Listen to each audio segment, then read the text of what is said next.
Welcome back to episode 3 of The Pod of Many Things. This is the Chill Podcast where we talk anything and everything tabletop RPG. My name's Leon, and as always, I'm joined by the fabulous Troy. Hello there. And the wonderful Addison. You alright, fam? Thank you so much if you tuned into last week's episode where we discussed how we prepare for our games as DMs. Following on from that, this is the second in that two-part series on preparation. This week we're going to be looking into the world of character creation. Now, the world of character creation can be as complex or as simple as you want it to be, so we're going to be sharing some hints and tips, giving you guys some advice, and sharing some of our cool stories. So without further ado, let's jump right in. So first off, races and classes, our favourites. So, building your character begins with choosing a class and a race, and your decision here will have a huge influence on your backstory and personality. With the addition of the Artificer from Everon, I said that wrong, there are now 13 classes to choose from and over 20 races. Let's kick the discussion off by sharing our own personal favourites. Addison, what is your favourite class? Monk all the way. Love me a good monk. As a former martial artist, I love martial arts and martial arts movies, so I get to live that out through a monk. So You get to be Bruce Lee. Basically, Bruce Lee, Jackie Chan, Donnie Yen, Jet Li, anyone. That's me. And based on the subclass that I take, I can kind of flavour it towards what sort of martial arts styles I like. Yeah. I've only ever played a monk once, and I think it was probably... I'd say it's in my top 5 characters I've ever played. He was a little goblin shadow monk, and he was fantastic. It was in Waterdeep, and at the beginning of Waterdeep, spoilers, you kill a troll. He got the final blow on killing this troll, and for the rest of the campaign, he was just bragging about how he single-handedly killed this troll. Yeah, troll slaying rights, right? So yeah, shadow monks are like the ninjas, which is one thing I really like about them. The first time I ever played D&D, and I played my first monk, there was a monastery at the top of the hill of this town we were in, and my character would go there and train, and by train I mean he got his ass beat by a shadow monk every time. So yeah, that sounds like a lot of training in martial arts, you know, both of us being in martial arts backgrounds. When you train, you basically get your ass handed to you over and over again until you don't. Exactly right. But yeah, I'm a monk through and through, so let's see who else. Troy, what's your favourite class? Yes, let's hear from Troy. Oh, I mean, so guys, you know I haven't played too much as a PC. I most of my experience has been DMing. So where I come from in terms of favourite class is sort of what ones do I pick most when I make my NPCs for my players to meet. And I tend to find I gravitate towards barbarians. And I think it's just something to do with just letting go of inhibitions and just being a bit thick and smacking things. It completely contrasts with sort of my natural day-to-day existence, that I kind of see it as a bit of a freeing moment, you know? Oh my god, you get to be the Hulk. Yeah, exactly. If you're going to fight in real life, you're just going to get angry and hit the other person as hard as you can. That's essentially what you're going to do for reals. Yeah, and you know, when your DM comes up with a complex puzzle, you know, that you have to figure out a way through, sometimes the best solution to that puzzle is to put a hole in it. Or just pretend that you're too dumb to figure out the puzzle and let the rest of your party mates do it. Exactly, yeah, you're sat there, I know exactly how to figure this out, but I'm going to sit here and rage! But yeah, that's why I like barbarians. Have you ever heard the story of that knot? I think it was Alexander the Great. There was this knot. I want to say ancient Greece, and people would come from miles and miles to try and untie this knot because it was a super complex knot, and he comes up to it with his sword and just thinks, you know what, fuck this, and slashes it in half. Yeah. Oh yes, I have heard of this story. Yeah, Alexander the Great. As well. I may have had the locations and people incorrect, but you get the gist of the story. Yeah, Yes. Sometimes the best way around is through, sort of thing. Yeah, and barbarians embody that through and through, yeah. Leon, it's almost like we have to ask, you know. Not like it's obvious, Leon, but what is your favourite class? My favourite class is, I'm probably going to have to go with PHB Ranger. Wait, what? Don't He's lying. He's lying. Troll. Oh, okay. I was gonna say, like, don't give me that shit. Yeah, favorite class. Now in real life, I don't really play any instruments. Well, I used to play the trombone. I am not an actor. I am not a writer. I used to back in high school days, but haven't done anything since then. But you can see where I'm going with this. My favorite class is the bard. Why? Because bards are the best. That's the only answer you need. Such a bad answer. Oh my god. And they even opened up with like a bard joke. Yeah. I need to clarify here. Now, when I say bards are the best, when I say bards are my favourite class, I'm not talking about the annoying bard that spends the whole session seducing everything, okay? Those bards are annoying, and I agree with people who get annoyed by those kinds of bards. I just like bards. I just like being flamboyant and telling limericks and telling jokes, and I just like being that character. I don't know why. It's definitely one of the most socially free classes when you think about it. Like, most bards, at the point of their lives that they're a bard, they're very much themselves and have, like, acknowledged that.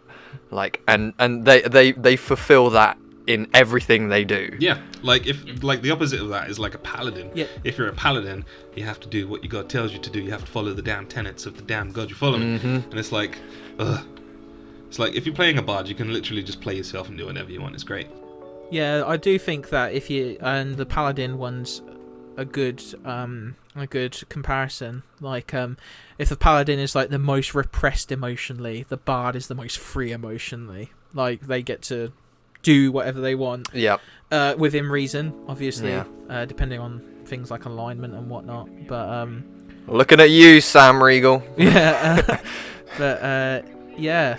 I think you also suit Bard Leon because you're quite charismatic and you're good at telling a story, which I think everybody forgets that that's what a bard's function is. Like in olden times and in real life, like they were the storytellers through song and rhyme and poetry. So yeah, like it's cool that now in D&D the bards can also be a part of that story, like literally as well.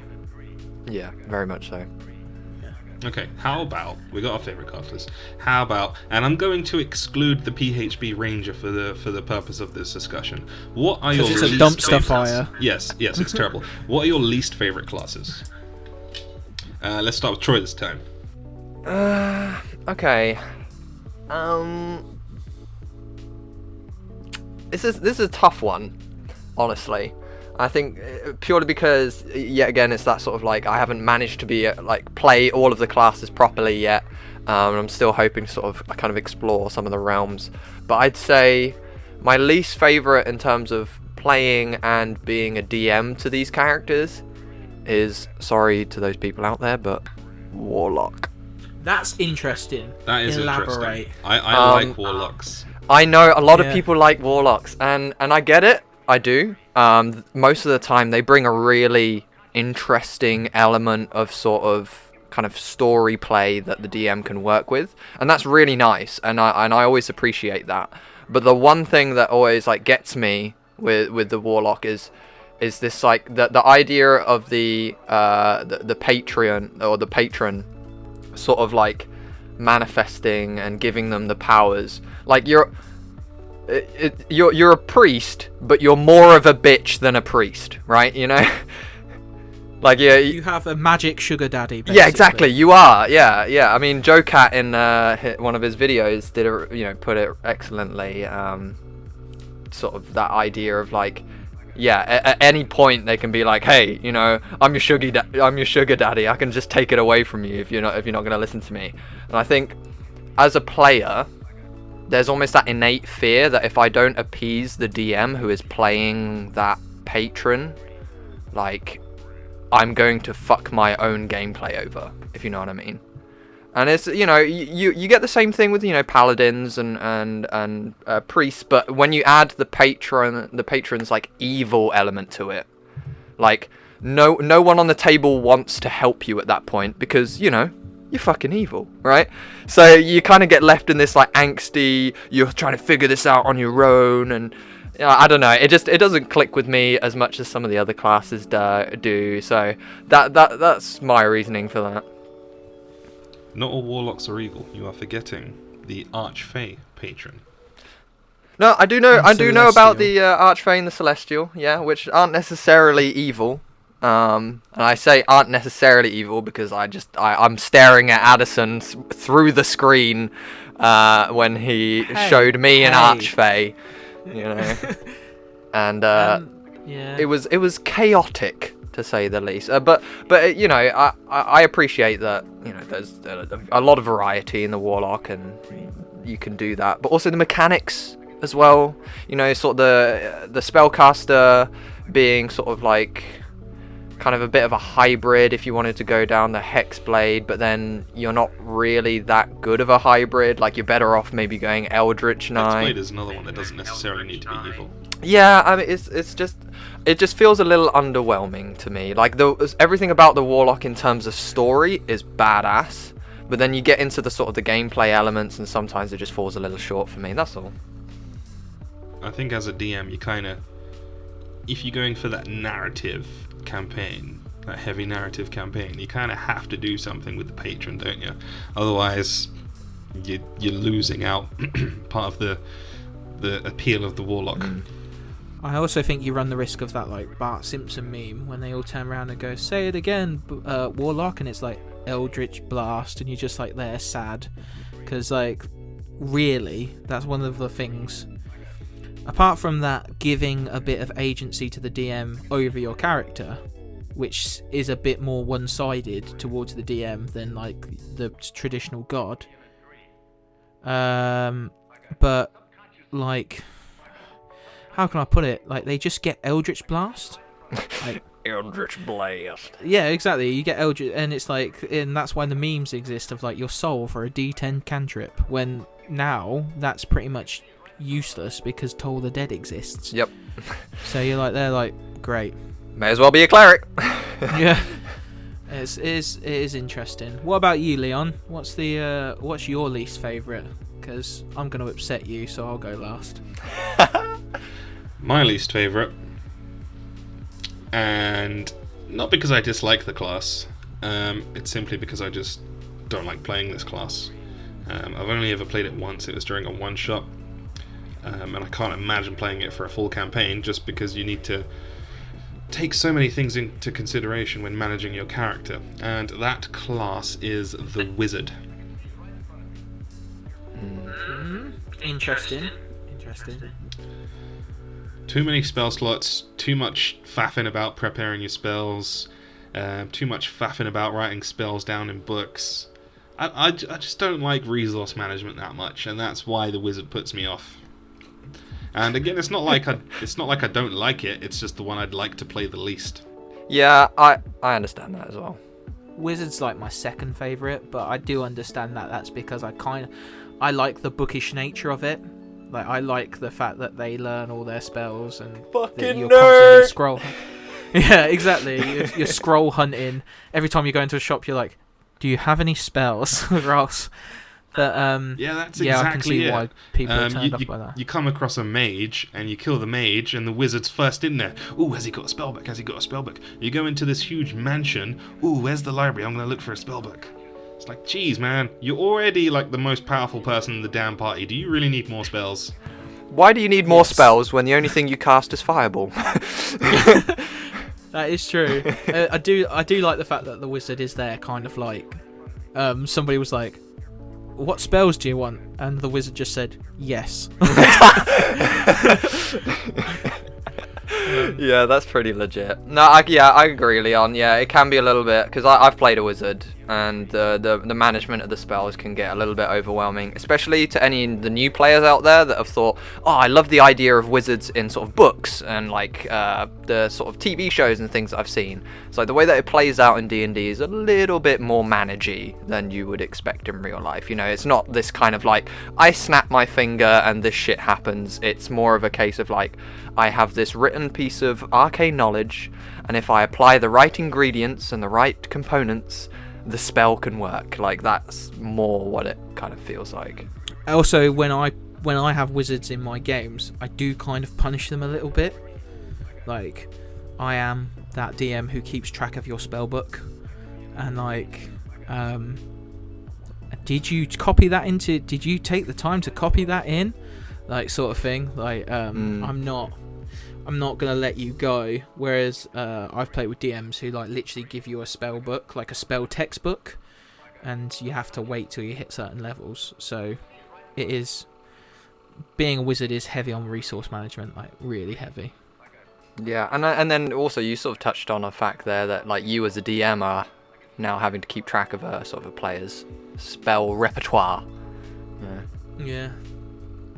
Like I'm finding that like even with a warlock in my game currently, that I'm having to be a little bit like, oh hang on, what spells does he have? Because if I start slapping a character in there with all these amazing spells, and this boy's got counter spell, and I don't bother running counter spell, it's like, okay. So you can't counter spell a counter spell a counter spell. Yeah, exactly. So it's me now, isn't it? I'm the last one to do my least favourite. I'm sorry, Leon. I'm so sorry. You know what? No, we're done. We're done. We're done. We're cutting ties. For both playing and managing as a DM, bards, especially lore bards, are the devil. Put them in the bin, right? Because I just hate the fact that as a player, I felt like I was like stealing a load of stuff from other classes that wasn't mine to have. Like, as a lore bard, if you play like things like College of Swords and College of Whispers, I'm kind of like, oh no, I can mess with that, I can deal with that. But when you play a lore bard and you end up just being good at everything just because, I'm like, it's like this, like last episode when we had that thing with people who roll stats really well. Like, I'm just there like, what? Why? So yeah, my least favourite is Lore Bard, because you've got they ask, you always end up asking the questions. You feel like you have to ask it because you're a Lore Bard. You kind of feel like you're stealing stuff. Like, I've had bards try and take Eldritch Blast using their level up features, and it's just like, that's the only thing warlocks get. You get everything else. Why do you need that as well? Like, stop being a dick. Like, just stay in your lane. And then there are several classes that get access to Eldritch Blast, man. I think you're being too harsh on the bards. Maybe, but like as well, I think I had Troy will back me up here in the fact that when bards masquerade as other classes and pretend that they're other classes, because they have the spells for that class that are unique to that class, and then you find out that they're not that class because you have that one friend who always has to break the game. Like, I just kind of wanted to kick him in the head. I'm not gonna lie. I've not come to want to do physical violence on a player before, but like, that was one time where I understood. Like, I understood. I know exactly who you're on about, and like, I'm not gonna call him out. I'm not gonna call him out. But I know who you're on about, and that is, yeah. It was interesting from a DM's perspective, like, to kind of be approached and say, I'm playing this class, which is a bard, and I'm like, oh sweet, a bard, yeah, like, alright, let's get a bard in there. And he's like, but I'm not a bard. And I'm like, what? Nani? Yeah, so it's a bit, You're gonna have to give me the name afterwards because I'm intrigued. Yes, I just need to make a quick clarification.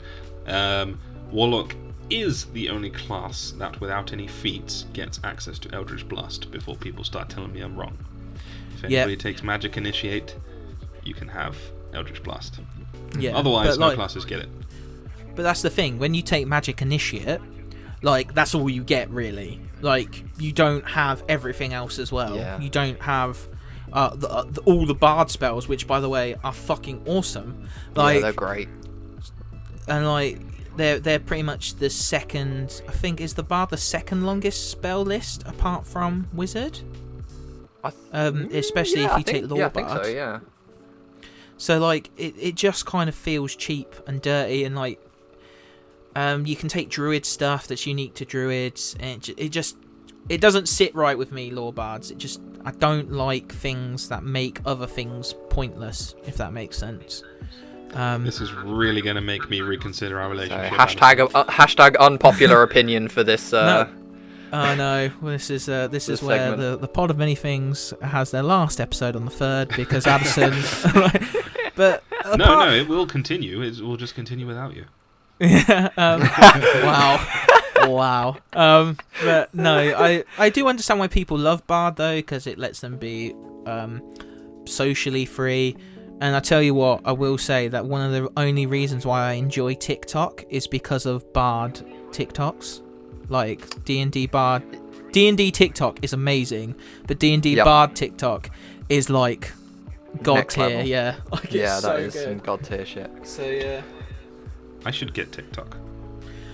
Yes, Leon. Yes. You don't even have to sign up. You can just literally browse on your phone without making an account and just go, right, I want to find D&D stuff. There's some great ones. I'm getting too old for this, man. I'm just getting way too old for it. I feel like I'm not down with the youth anymore. But anyway, that's a subject for another day. What I want to know now. So I'm a bard. We know I like playing bards because, you know, I like it to bring a little bit of that flamboyancy to the group. I like to bring a little bit of that charisma. But Addison, you're a monk, and Troy, you're a barbarian. It's kind of pointless asking Troy this question because he only uses it for NPCs. But what do you think those player stereotypes say about us as individuals? That's a good question. I don't know if my monk one applies to me that often though, because like I've been called somebody who makes obnoxious characters. I don't know if that's because I'm usually the DM, so when I make a character I'm like, yes, all this like bottled up like gets to come out sort of thing. Like creative energy gets to come out, but I think monks do have that sense of like I don't know, that sense of like almost a timid nature, which some people think that when I'm in new situations I can be quite timid, but then they can also have the ability to defend themselves. I think that's the main thing. Yeah, it's the stereotypical timid monk who, you know, when you push him too far, he'll whack a Which is pretty much me as a person. Like when I feel I only attack when I feel like my back's against the wall. So if I enter a situation and I feel like something's gonna happen, I will be aggressive from the offset, but or fight back from the offset. But and that's why you're a good teacher. But if I'm in somewhere, I'll be like quiet, and I suppose monks are kind of understanding. Like they understand. I've always found that like not just monks, but martial arts teachers in general are very good at understanding people and their motivations and stuff. And people say I'm a people person, so not in terms of like the bard like entertaining, but like I understand people. So I feel as if that's something that it says about me. What about you, Leon? What does the bard say about you? I think we've already discussed that, haven't we? I think in real life, like in work situations and social situations, I'm a bit more of a timid person, you know, kind of an introvert. You said I'm charismatic earlier, which surprised the heck out of me. Maybe I just view myself differently to how other people view me. But I can do stuff as a bard that I wouldn't normally do in real life, like go into this room and talk to all of these people. Well, I probably wouldn't do that in real life. I'd probably just go into this room and see all these people and just go stand in the corner and have my own fun away from, you know, the huge crowd. But as a bard in D&D, you know, you're the life of the party. Yeah, I can see that, and that's kind of what you said as well, isn't it, Troy? The whole like against type thing. Is that? Yeah, you sort of get away from what you're normally used to doing. Yeah, like we said, D&D was a bit of an escape, and I'm always behind that sort of mentality.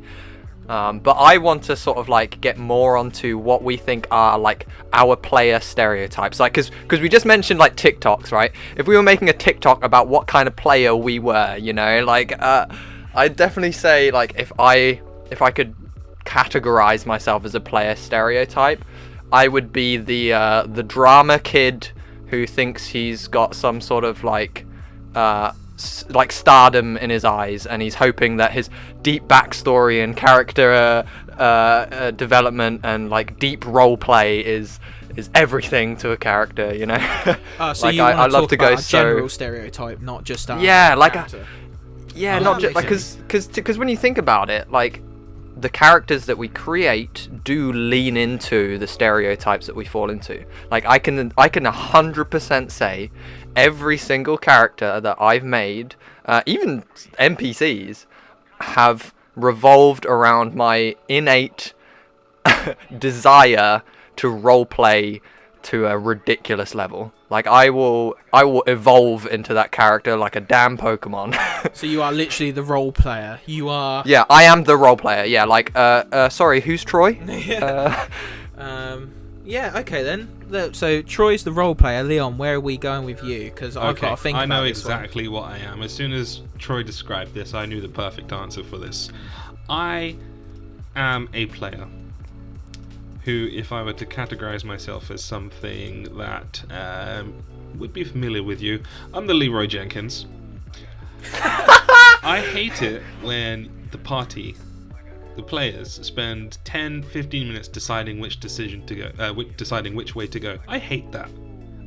If there's a left or a right, I'm choosing right. Do you know why? Because right is the right way. It's the correct way. Sometimes, if you're in the middle of a negotiation and it's not going well, and it's not going to be salvaged, there's no point continuing that negotiation. You just throw a fireball in there.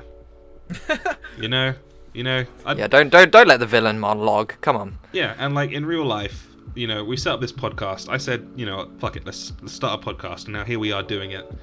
I don't like to wait around for things. I just like to do things now.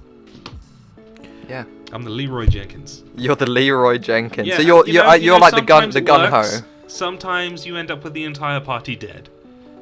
Yeah. Mm-hmm. But yeah, I can see that. A great story. If I was to be a general player, first of all, I'm going to clarify. Just for Leon, you are charismatic because of the fact that you are the only person I know who can phone me up in the middle of the day, go, do you want to go somewhere? And I'm totally like, yeah, let's do that, even though it's not a good idea. We took a road trip to Leicester, and I dropped like a lot of money on comics just because you went, there's a forbidden planet here. I was like, okay, alrighty then. See, I don't like waiting around for things. If I want to do something, I want to do it then and there. If I wait 20 minutes, I'm probably not going to want to do that thing. So you just got to live in the moment, man. Leroy Jenkins. Enabler, you are. I would say I was a bit of an enabler. Or a bit of a reactionary player. Like I do things in character that I believe would be genuine reactions to stuff. So Leon keeps bringing it up, so I'm gonna bring it up. Here's the story for another day, Leon. Right, so I made an artificer who was who we all kind of just died in Strahd and then got revived, and a lot of my friends, all the other party members have some sort of horrible disfigurement, but my character, fine, looks absolutely fine, but doesn't feel okay. Your character is not fine.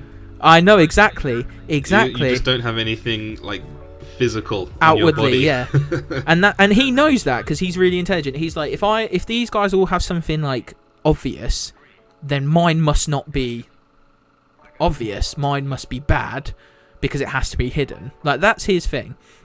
So we go into this town, and he's already panicking, and he's like, I need to cure everyone. How can I do that? And he's like going at 100 miles an hour.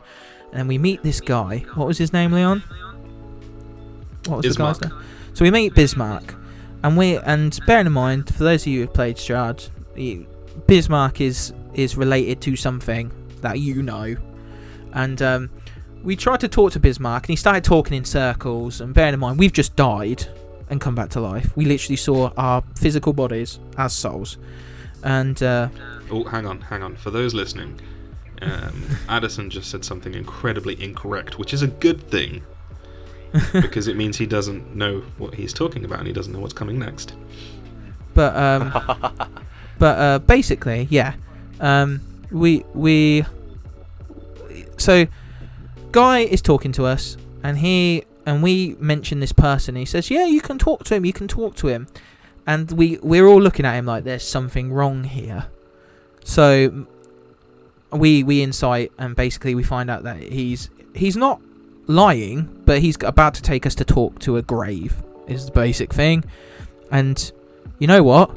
Just say that they're dead. So I shot the motherfucker in the foot because he deserved it. Because I died. I got kidnapped. I died. One of my friends has no eyes. 2 of my friends have gills. And one of them is always cold. And I am apparently fine. So Courtesy of Jenny Greenteeth. Jenny Greenteeth, yeah. This ugly hag lady. So I know. So I'm quite reactionary. Like I take all that and I wait for it to like boil over, and then I react as I believe is appropriate. And I believe the crossbow. Everybody listening to this story who has played through Curse of Strahd is thinking, wait, you just shot Ismark in the foot? Why the fuck did you do that? I like it, if it gets me killed, it gets me killed. But like I genuinely believe that, like kind of a bit like Troy's like role player, like drama kid, or drama class kid. Reacting to situations in a genuine way is really important. Like not reacting as you would as a person, but as your character would. So I'm definitely the reactor, and that reaction isn't always the best. So I'm sorry. Oh, it's definitely not. It is definitely not.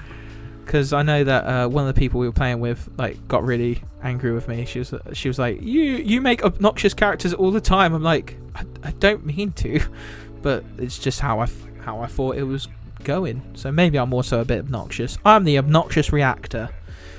Addison there shot you go. first. That's your player stereotype. The obnoxious reactor. Chaotic reaction alignment. Yeah. You shot first, man. You're the Han Solo. I'm the wannabe actor, and Leon is the Leron. Yeah, man. We've talked about classes, favorite, least favorite. We've talked about stereotypes. We've talked about what our type says about us. How about backgrounds? What kind of backgrounds do you usually go for?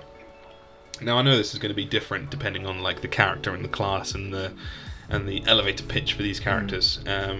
But is there a certain type of background you typically gravitate towards when you choose your character? I mean, I lean hard into a lot of stuff that like feels at home to me in terms of background. So one of the ones I always typically pick is like Far Traveler. Or Far Traveler's sick. Like the ones where they're typically from like a different land or somewhere that is like completely estranged to others, and that is purely because I myself am a very international baby. I've spent most of the beginning portion of my life in international waters, hopping from country to country. So when I came to the UK a long time ago, I felt like that. I could see a lot of the Far Traveler in me. And so whenever I look towards my backgrounds and even characters where I'm like, you know, okay, he's part of a big city. He's a town guard, yeah? But where is he from? He's from this strange village that you haven't heard of. And like I'll sort of kind of naturally tangent my way back to this sort of like Far Traveler idea. So that's the background that I lean into a lot, and I can 100% attribute that to my own background as a human being. Mechanically as well, that gives you 2 of the best proficiencies in insight and perception. Yeah, like, but let's we're not metagaming here, Addison. Come on, you're talking to the actor here. This is about style and grace and story. Yeah. I think as well with Far Traveler is, you know, unless you're going to spend significant amount of time reading up about the setting that your game's going to be set in, you technically don't know anything about the world, so you might as well be a Far Traveler and learn as you go. Yeah, that's a good otherwise, you know, mechanic. like for example, if you're setting a campaign in Waterdeep, then you kind of have to do some reading up on Waterdeep so you know where your character's going to fit. Like if you choose a city guard background, you have to read about the city guard. You have to read about the city. If you're going to take the urchin background and have a map of the city, you're going to have to do some research and find out what that city's like. Yeah. I think Far Traveler is quite a beginner-friendly background in that respect, exactly. I guess, isn't it? Yeah, I would say that. Like it's possibly the most adventure-y as well, isn't it? Yeah. Because traveling. Yeah. Yeah, as a newbie, you're not really going to do a deep delve into the lore and like find out about the entire. I mean, it depends on the kind of player you are, Yeah, but if you're a newbie, you're not going to do that. No. How What about you, Addison? then? What kind of backgrounds do you like? Background-wise, for me, I've got a real soft spot for one from, I think it's from Sword Coast Adventurers Guide, called the Cloistered Scholar. Oh yeah, The one that the archetypal monk background. Yeah, I know. Oh well, kind of, but it can be a monk background, but I think it sort of lends itself more to like wizards and like clerics and stuff, because it's about being like shut away and studying and like going out into the world. Yeah, that's true. Yeah, maybe I should try and apply that. But yeah, it's just really, I've got a bit of a soft spot for it, and then when I'm feeling a bit darker, and I'm feeling a bit more like, I want to cause some chaos, Charlatan is amazing. When you like make like a whole second, you get to make a whole second character just cause, and you're like, they're like, yo, I'm gonna start referring to myself as this person, and you're going to back me up here to the rest of your party, and everybody else is like, what do you mean? And then you just get to jump into another skin and be like, oh hello, and it's nuts. You watch your party like jaw drop as you're like, what? Like, Addison, your DM's showing. I know. Yeah. I'm sorry. No, but that says a lot. Yeah. That says a lot about you. You when you want to throw in a little bit of the chaotic mix, you like the idea of having almost like some options and some little scapegoats, things to sort of like trick around with your players a bit. Yeah, definitely. It's great to have that, like, just to add your, because I also feel as if the charlatan allows you to add a bit of your lore to the lore that already exists. Yeah, of course. Like, so you get to affect the world in a tiny way that is also a lie, and it's like, that's awesome. Yeah, that's good fun. Yeah. But yeah, so Cloistered Scholar is close to my heart, and then Charlatan. What about you, Leon? Yeah, I don't really have any favourite backgrounds, but ones that typically spring to mind, obviously the Fire Traveller, which we've also discussed, but another one, Folk Hero. I think Folk Hero is a fantastic one. You can probably guess why. It goes hand in hand with Bard. You can just walk into somebody's house and say, hey, fellow, what's for dinner? Where am I sitting? Can I sit here? Is this your seat? Fantastic, it's so comfortable. I don't usually do bards like that. I do not use that voice for bards. I don't play an annoying bard. But I get what you're saying, though. That's kind of like the charlatan thing, because again, you get to add your own little bit of lore to the already existing lore. But yours is the honest variety, whereas I'm like, haha, lying is fun. Yeah, the folk hero is basically, what is it? You've done something. There was a defining event in your past, and the common people like you for it and are very friendly with you. Yeah, as a DM, I think that's one of my favourite backgrounds to have my player characters pick, because, like, it's very easy for you to wiggle them in.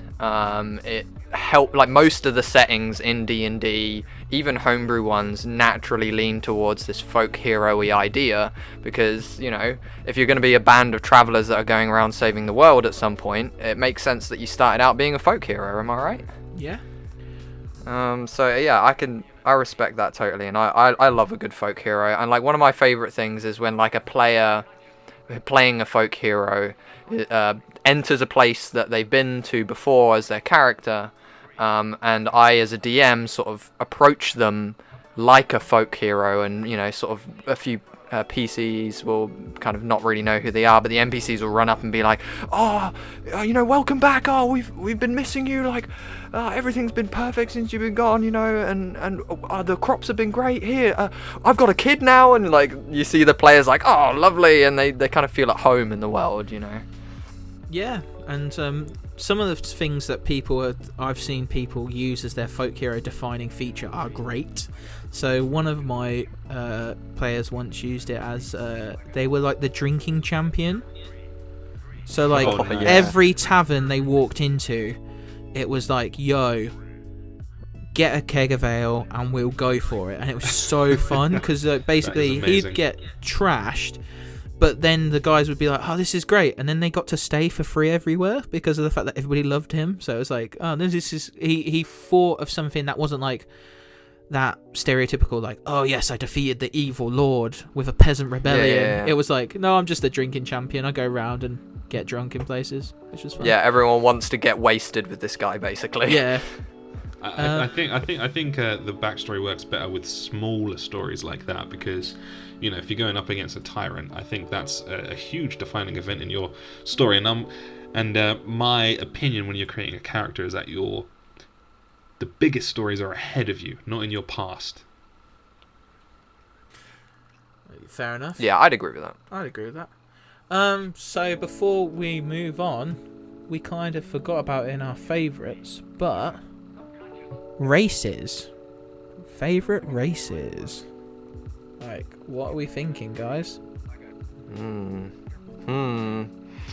This is a hard one for me, and like, when Leon at the beginning of this like said the number of like races, how many did you say? I think it was like over 20 races. There's so many. There are so many.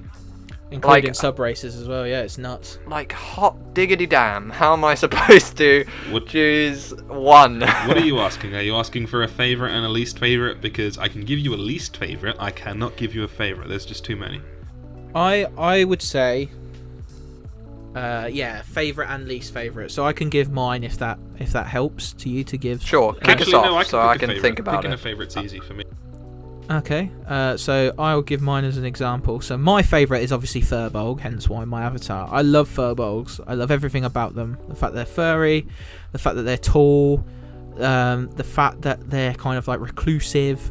So like, I've noticed that everything, if I made a cloistered scholar monk Furbolg, it would be like perfect. Like it would be perfectly me. Because I've always been a big guy, and my heritage, both Italian and kind of like Nordic, from my dad's side, means that I'm kind of hairy. So like, and they're just kind of like these gentle giants. They're like the Goliath's hippie cousin, is the best way to describe them. And it's that's perfect. So I love them. I love Furbolgs. They're like my favourites. Baby Furbolgs, I can imagine, are the cutest thing ever. But my least favourite race is quite surprising, because Leon's going to look at me like, huh?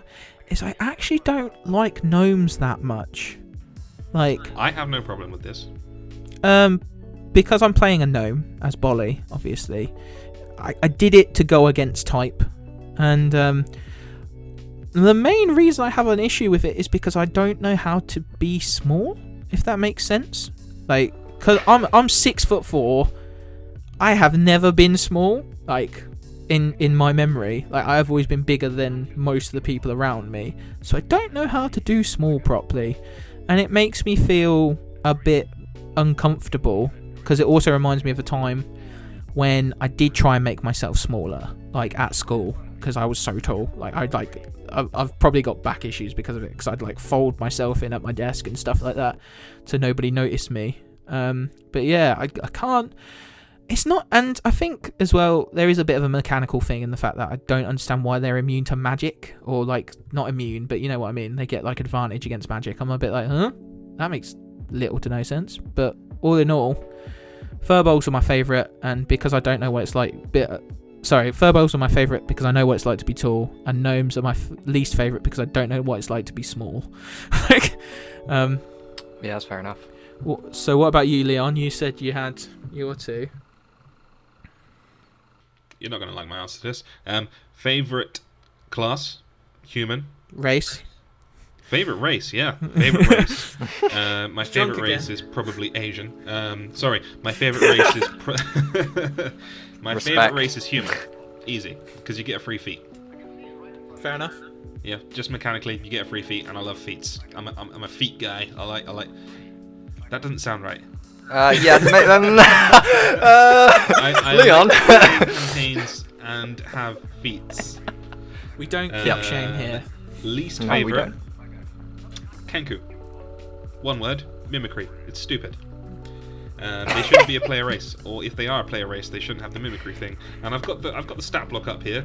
All right, languages. You can read and write Common and Auran, but you can only speak using your mimicry trait. That just it's stupid. It's stupid. It's pretty difficult to do. They're interesting. They are interesting. I like using Kenkus as NPCs. NPCs, yeah, fantastic NPCs. Players, unless you're going to fully commit to the mimicry and do it well, and not in an annoying way, then you shouldn't play a Kenku. I don't even believe Kenku should be a player race. There's plenty of other races that aren't official, which should be player races that aren't. And I don't think Kenku should be one of them. I think they're a waste of time. I don't know, like, I'll tell you what, I used to think the same as you, Leon, genuinely, for a long time. And then Troy, right? Get Troy to play a Kenku for you. It is the greatest thing you've ever seen. Like, because he does, like, the voices of people as well. So, like, it's not just mimicry as in, like, I mimic what they say. Like, Troy will try and do the voice you've been doing for your NPCs and stuff like that. It is great. I really love Kenkus, and yeah, I think it's because being that hardcore role player, it's like it's almost like a test of skill. It's like, oh, what's that? You can't speak normally. I am willing to be convinced. All right, this is what we're going to do. Troy, you're going to do the next podcast entirely as a Kenku. You can only speak in mimics. I mean, if we get enough likes on the video, I'll do it. All right, how many likes do we want for that? 200? 200 likes, and Troy will do it. Yeah, go on. Podcast. Yeah, 200 likes. I'll be a Kenku for a whole hour and a half podcast. Oh God. The challenge has been laid down. Okay then. God, I'm terrified now because it's like the 200 likes. If they do come round, I'm gonna be like, oh no. Okay, so favorite class. I mean, Leon. Damn it, Leon. You're infecting my mind too. Favorite race? I think I'd have to go with elf. And I'm not going to pick any like specific sub-race because I like most of them. Like, they're all pretty damn cool in their own way.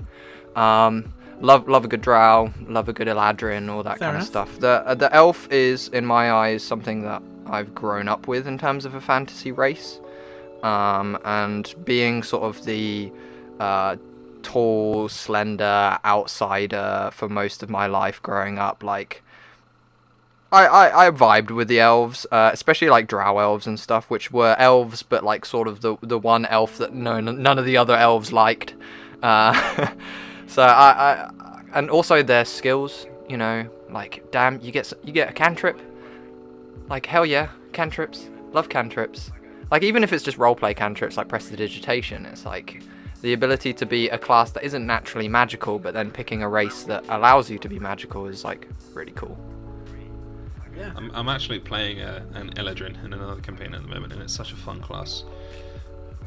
It is fun. I've played like the whole seasons and things like that. It's like, oh, It gives you an excuse. It gives you an excuse to essentially play 4 different personalities, which is great. Yeah. Did we meet when I was playing that Troy, or was it just after that we met? No, I was really sad because I actually missed out on meeting your Eladrin character, but you did tell me all about it though, and I was really excited about it because it's such a cool concept. It was really cool. It was really fun. But we'll probably expand more on sort of past characters and stuff in another episode. So least favourite then, Troy? Yeah, okay, least favourite, I think currently, and it changes because it depends on who I really fucking hate at the moment in my campaign. But currently it is half orc. And I'm sorry. I'm sorry, Leon. I'm sorry. I love you really. Okay, please. We're both upset him now. We're both cut. Yeah. Right. That's it. It's a one-man show from now on, Leon. But the only reason currently is because of that damn extra dice. Like, oh, the crit thing. Oof. The crit thing. It is nice. Like, it's so good. Crits are naughty enough as it is, right? Like, I love a naughty crit, right? But when a half-orc crits, like, it's dropping the mic. It's like, whoever you put in front of is going to feel that. And it's like, it hurts. And as a DM, when I'm trying to make a hard encounter, and my half-orc monk manages to crit on multiple of his like multi-attacks, right? You know, it breaks me down inside. It breaks you down, but it makes for an epic story for the character and the players. Like, imagine It does. You've just It been does, yeah. smacked in the face with an axe. You've lost all your hit points. But wait, no I don't. I get 1. Because I have a relentless endurance. I get up, sword in hand, thrust it in his gut. It's a crit. I get so much damage and he goes down. It's amazing. That's why they're great. Yeah. Admittedly, It's the U-turn race, really. yeah, isn't it? man. I played a half-orc monk in a one-shot, and I'm not gonna lie, like I was just like, oh, I'll mess with it a little bit because I've never done it before, and that is a sleeper. Like, people are sleeping on that combination of half-orc and monk. Like, totally. You can get it so you have no negatives as a stat on standard array, but you can also you just do damage. Like you said, when you crit, you don't go down, which is one of the main problems with monks, is that they don't have enough hit points at some points. Like, you're just like, yeah, I'm great, I'm fine. It's so good. Yeah. Yeah, that's the only reason, and I will make it clear, is because I am currently trying to figure out how I handle one of my characters. And Sam, if you're listening to this, I will figure out a way to ruin you, my friend. I will do it. As a DM, I vow it. But at the same time, it's been so much fun, and Leon, I agree with you as well. Like, he's had some excellent moments where he's been dropped from out of nowhere. Like, you know, when monks are passing dex checks, it's very difficult to defeat them, but when they fail that dex check, they go down.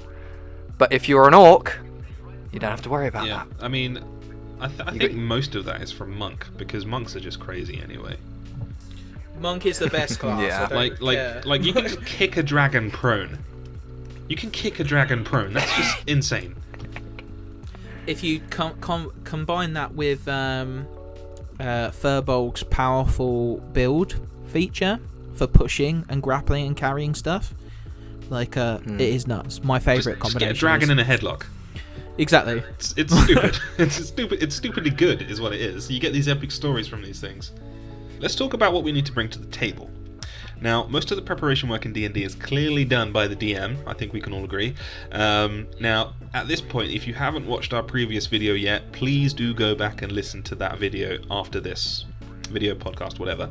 But there are a few things that we as players need to consider when we're creating our characters.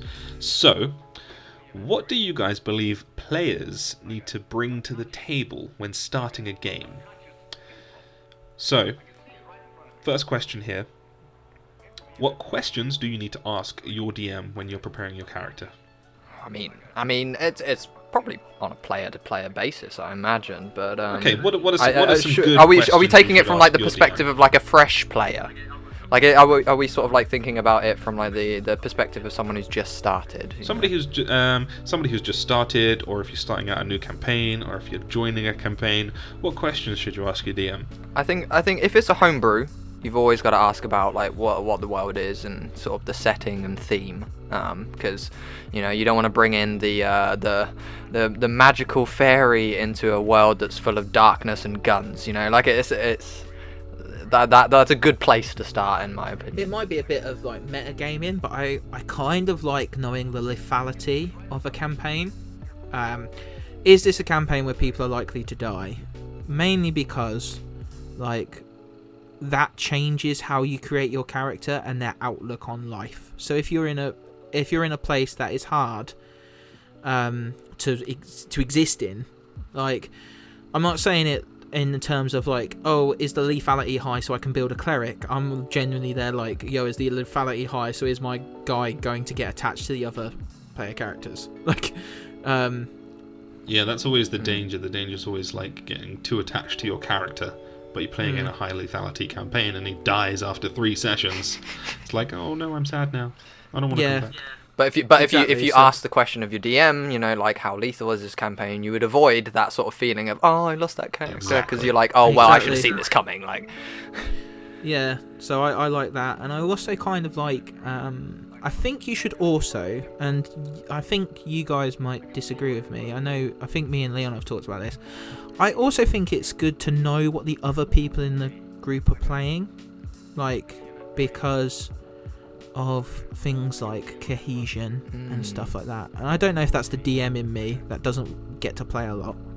And I'm like, oh, what about party cohesion? But I ask what the other people are playing, like, so I don't tread on. Yeah, I mean, you need to make sure that you got your basics in there. You go with a high AC, the guy with a lot of spells. You want the guy that can heal. You need to make sure those things are in there. You don't need to do that, but if you're stuck in a party without a healer, it's really going to put you on the back foot, especially if you have a DM that doesn't like have potions readily available all the time.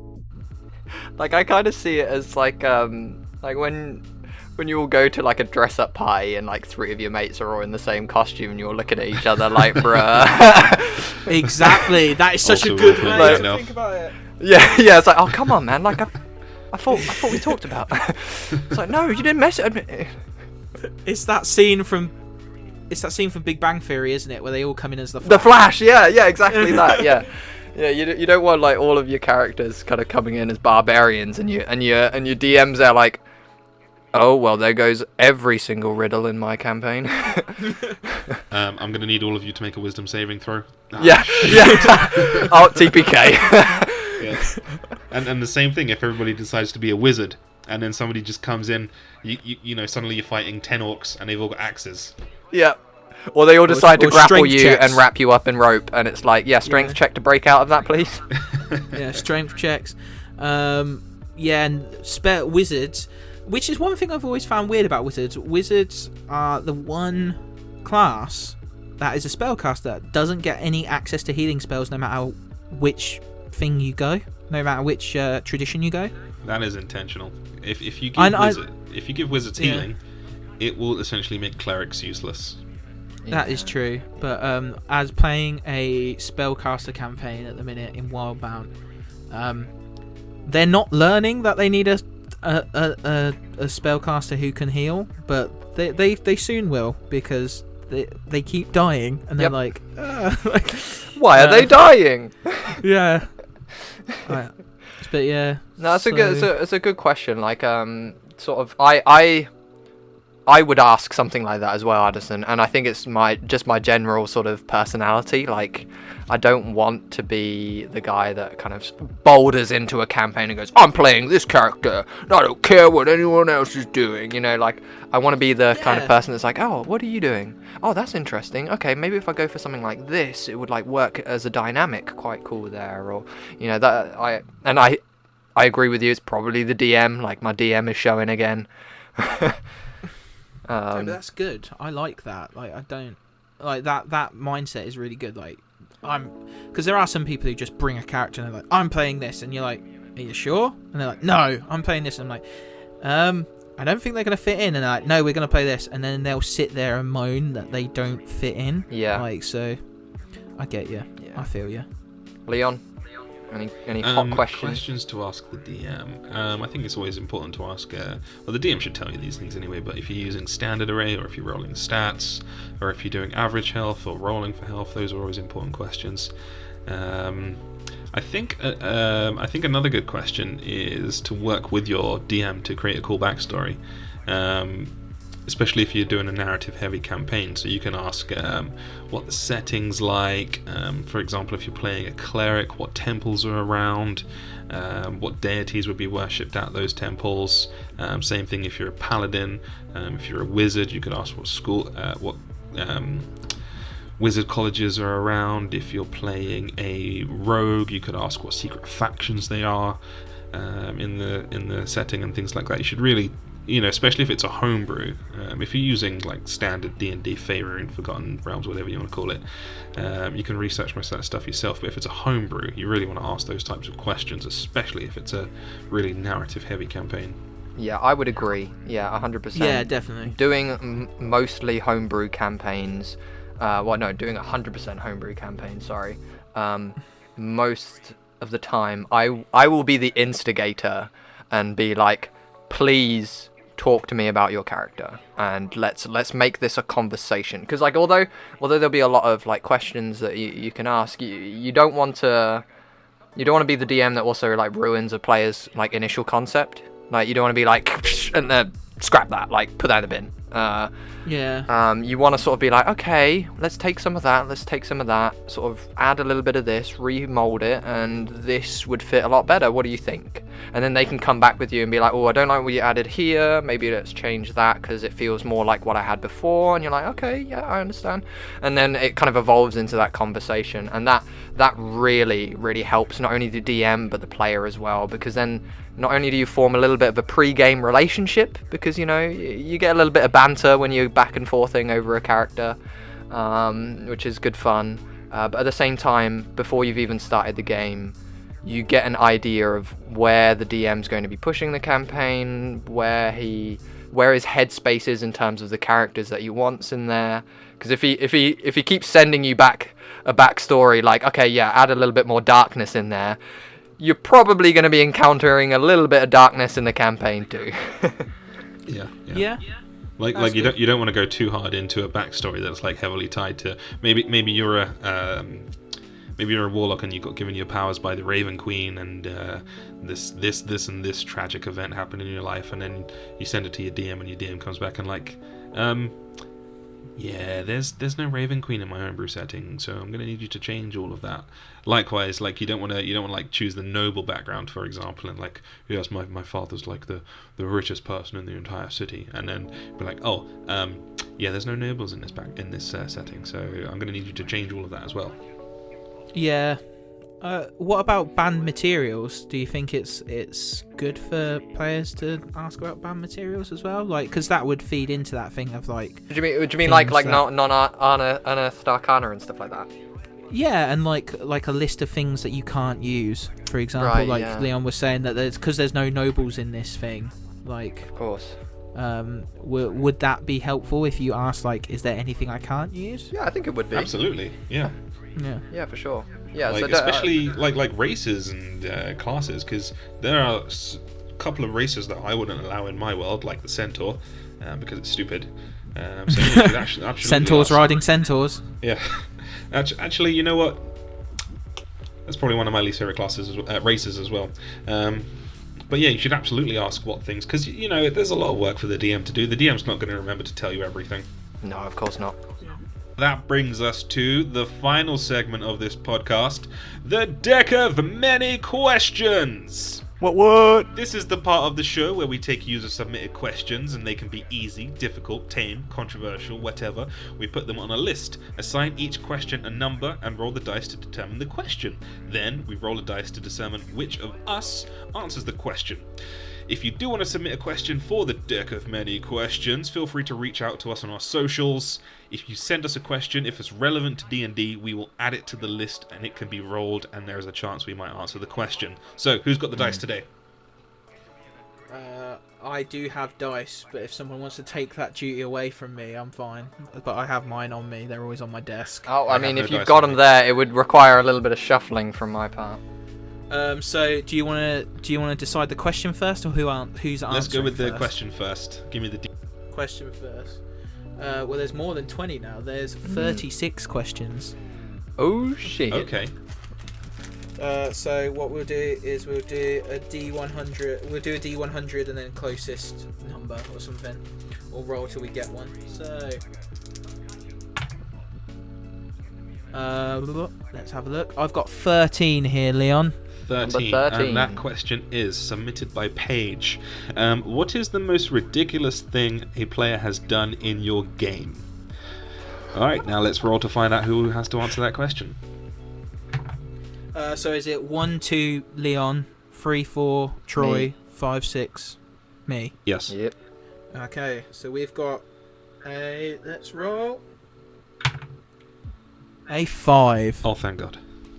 Yeah, I know, right? So Troy. Oh no, it's me. No, it's you, dude. Again, I get all of these questions. Well, what is the craziest thing, Addison? I've got it. So, first ever big boss battle of the school campaign. First campaign I'd ever ran at the school. Was like, they're like, yeah, this is great. They've gone into this underground church that I'd stolen from an adventure on DM's Guild. and they're gonna confront this Oathbreaker Paladin, because I'd found out that Oathbreaker Paladin was in the DMG, and I was like, that's the coolest thing ever. And I was like, yeah, awesome, wicked. So I make this Paladin as a character, basically ready to throw at them. Wizard walks in, casts levitate. Okay. So I don't know if you know how levitate works when I it's do. cast on creatures, but you can't move if there's nothing to push off of. So my badass Oathbreaker Paladin is floating like an astronaut in space, and is just useless, because then they decide, you know what, we're just going to lay into him with all our ranged weapons. That is amazing. How old is this kid? So he was, I think he was in year 10 at the time, so he would have been 15. He was also heavily autistic and played with his dad. So I feel as if he had a bit more experience than the other players, and he was a bit of a troll. But yeah, it was the most ridiculous thing, because I was like, because like obviously I was kind of still new to DMing. I'd never known levitate to be used in that way. Yeah. So I like looked at him and I was like, what? And he like got the spell up, showed me. I rolled it. I failed, and then I just watched my paladin get absolutely owned, because it lasts, by the way, for a minute. So Yeah. So I've got 10 rounds of this, and because he can't move, and I made it so it was like epic boss, like on his own, doesn't need mobs, doesn't need anyone's help. Nope. Like, so I can't make him force concentration checks. They've got a ranger who hunters marks. They've got him as a wizard, as long as he doesn't cast another concentration spell. We've got a fighter who has a longbow, not specializing in it, but yeah. I think the only one who was within melee, just in case, was a barbarian. Oh well, Just in case. that's a wall anyway. Yeah, so as soon as he fell to the ground, and yeah, it puts him in down nicely, but he's in combat with the barbarian, so it's like rubbish. That is amazing. So yeah, and the thing is, he even, like, because you can use your action sometimes, or your bonus action, to move him up and down, can't you? Yep. So he literally went, I'm going to move him 10 feet. And I'm going to move him down 10 feet. Was just shaking my paladin about, because obviously it all happens in 6 seconds. So it's just like it was so dumb. I'm just imagining, like, you know, the kind of schoolboy, like the bully, kind of grabbing the ankle of a kid and like shaking all of their money out of them. Except it's a wizard yanking a paladin up in the air and shaking all of his equipment out from him in the air. Do you know what it is? It's that part in Harry Potter where there's the rat, and I think it's Snape, and he's making is it Snape, and he's making the rat go up and down? Oh no, it's that's Mad Eye Moody. He turns the one, Mad Eye Malfoy into Yeah. he turns Malfoy into a ferret, and then starts like putting him in people's trousers and stuff. It's nuts. Yeah. But yeah, that is the most ridiculous thing. There are plenty more, and maybe if I ever get this question again, I will tell you many more, which Troy has also been a part of. But that is still haunts me to this day. Like, levitate is a spell that I am always very wary of because of it. So yeah, that is the most crazy thing, because it was like, genuinely, I thought this was about to be like Dark Souls 1v5, but then nope. So yeah. On that note, yes, that brings us to the end of this episode. We hope you've enjoyed it. We hope you've had as much fun listening to us as we have had talking. One day I will learn to speak correctly. But again, thank you. Follow us on our social media. We're on Facebook, we're on Twitter, we're on LinkedIn, we are on YouTube. Addison's probably going to sort out a TikTok or something. I don't know, I'm just making it up off the top of my head. And next week, tune in where we're going to be talking about the various settings, homebrew and official, that Dungeons and Dragons is played in. Addison, anything else to add? Thanks everyone for your support, and my thing to all of you is, if you can't be good, be careful. That's my bit of advice. That's it. And if you want my advice, tune in next week.